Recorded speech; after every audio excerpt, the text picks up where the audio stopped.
Welcome back to the nationally syndicated Price of Business show. I'm your host, Kevin Price, talking to you about you and your business. Always love having you on the program. Casey Mulligan. Dr. Mulligan is a professor at the University of Chicago.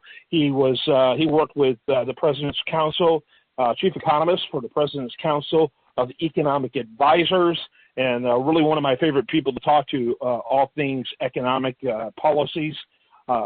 Casey, always glad to have you on the program.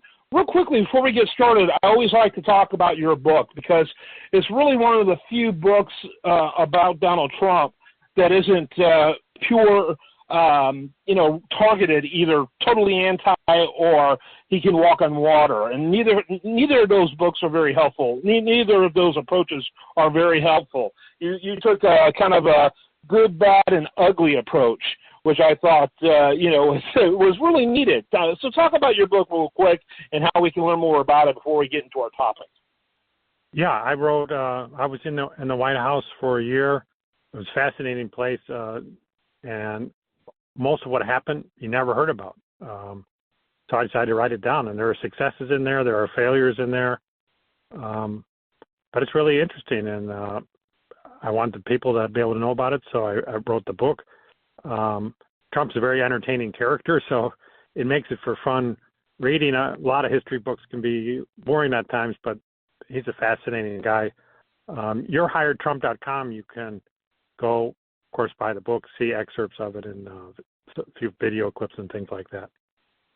Yeah, very good book, very interesting, very balanced. I think particularly, and I like the policy approaches and to look at policy in a very innovative way. So make sure you check that out. Okay.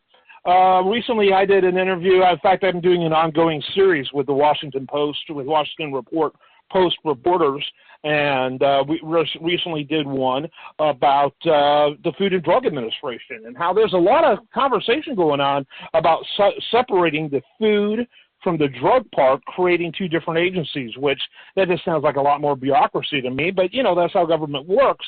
But there are certainly problems in the food and drug space. The heavy focus of that interview was the problem in the food space and the fact that it's getting poorly regulated. They used the baby formula example, which what a debacle. Yeah, we're cutting off the biggest supplier of baby formula in the United States from being able to produce it, and we're not taking any plans or telling other companies to stand up to the plate and make more of this because we need more of this formula. We're just going to let's pop it on everyone. I mean, it's so bizarre when I look at that. What a bureaucratic nightmare. That was something that happened under the Biden administration. And then there's so many other examples.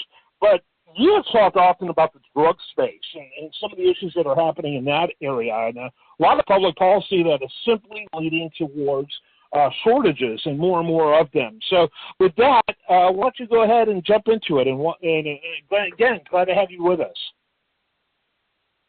Yeah, I read about that in your newsletter. I'm glad I get the newsletter. I read about that, the food side of things, but there's also the drug side, and the FDA just released a report because there have been shortages in a number of different drugs in the past year and a half, various antibiotics and other pretty important drugs. And the FDA, I give them credit, even though they bear some responsibility, they did a report and show what are the cases, what is it tends to make this happen. And one of the things they pointed out is, a lot of these shortages are in generics, and they kind of explain that, generic companies don't have a lot of skin in the game. Their margins aren't real high. I mean, we like generics for that reason, to save money, but their margins aren't real high. So when a hiccup comes, they interrupt their production. It's not a lot of loss for them. Whereas there's very few shortages in the brand name drugs because these companies have real dollars and cents on the line. If anything gets interrupted, they're losing money. So it's one of those things where you understand kind of how the profit motive works to the betterment of the consumer. When somebody's got a profit to earn, they want to make sure the consumer getting their product. And if you try to squeeze profits out of the system to too much of an extent, the consumer is ultimately harmed, ironically. Yeah, no question about that. And it becomes even more troubling when you think about where many of these generics are made. Places like China. Yeah, one of the problems we dealt with this in the Trump administration, I think took some good steps. One of the problems is getting companies to step up and make generics in the United States, especially.